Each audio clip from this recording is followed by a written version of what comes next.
Hello សួស្តីបងប្អូនទាំងអស់គ្នាបាទហ្នឹងហើយជួបជាមួយខ្ញុំវីដេអូថ្មីហើយវីដេអូថ្ងៃនេះដែរខ្ញុំនឹងណែនាំអ្នកទាំងអស់គ្នាអំពីរបៀបដូរ IP របស់អ៊ីនធឺណិតយើងដើម្បីអាច join Discord បានដោយសារតែអឺនៅប្រទេសខ្មែរយើងរដ្ឋាភិបាលបាន ban ទៅលើកម្មវិធីក៏ដូចជា server Discord ហើយអត់អាច join បានដែលធម្មតាដូចទូទៅដែលយើងធ្លាប់ប្រើប្រាស់ទេដោយសារតែមានការករណីscam ប្រើប្រាស់ Discord ក្នុងការ scam ការប្រើប្រាស់ចែកចាយនៅរឿងមិនគួរគប្បីមួយចំនួនហ្នឹងហើយទាំងអស់គ្នាថ្ងៃនេះខ្ញុំសូមបង្ហាញតាមវិធីទេដោយសារតែវីដេអូនេះខ្ញុំអត់ចង់ធ្វើឲ្យវែងអញ្ចឹងទាំងអស់គ្នាWindows ខ្ញុំបញ្ជាក់តិច Windows ដែលខ្ញុំកំពុងប្រើហ្នឹងខ្ញុំប្រើទៅលើ Windows 11តែ Windows 10 11គឺវាស្រដៀងគ្នាទេអត់សូវជាខុសគ្នាខ្លាំងទេហើយអាចទៅធ្វើបានអញ្ចឹង let's get into the video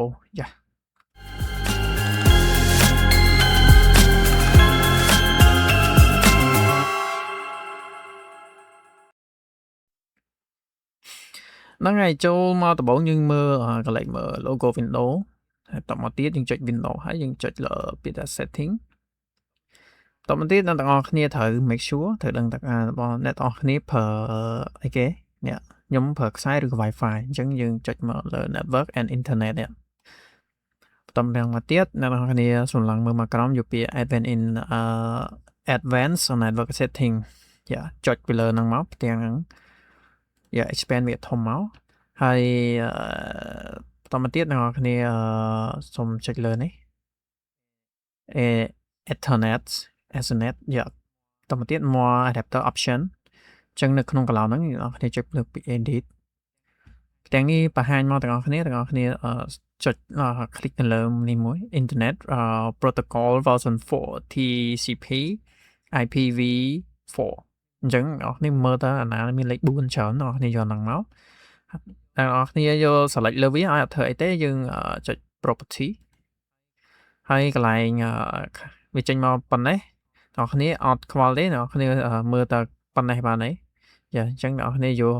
the following DNS server address អញ្ចឹងក្នុងកន្លោននេះអ្នកនរគ្នាវាយលេខ1រហូតអ្នកនរគ្នាបាទអញ្ចឹងយើងមួយទាំងអស់អញ្ចឹងហើយចុច OK មក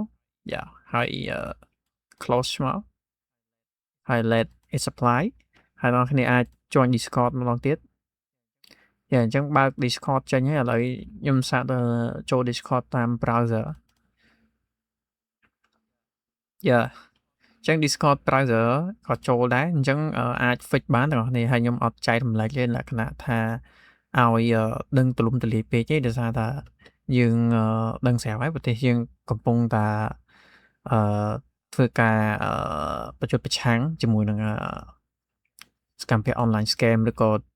សកម្មភាពគួរគប្បីទាំងអស់គ្នាអញ្ចឹងនេះគឺជាសារៈសំខាន់សម្រាប់អ្នកនរគ្នាក្នុងការធ្វើការប្រើប្រាស់ Discord នៅក្នុងសកម្មភាពដែលល្អហ្នឹងហើយអ្នកនរគ្នាអញ្ចឹងវីដេអូនេះអត់យូរទេមានតែប៉ុណ្្នឹងនេះហ្នឹងហើយជួបគ្នាវីដេអូក្រោយទៀតបាយបាយ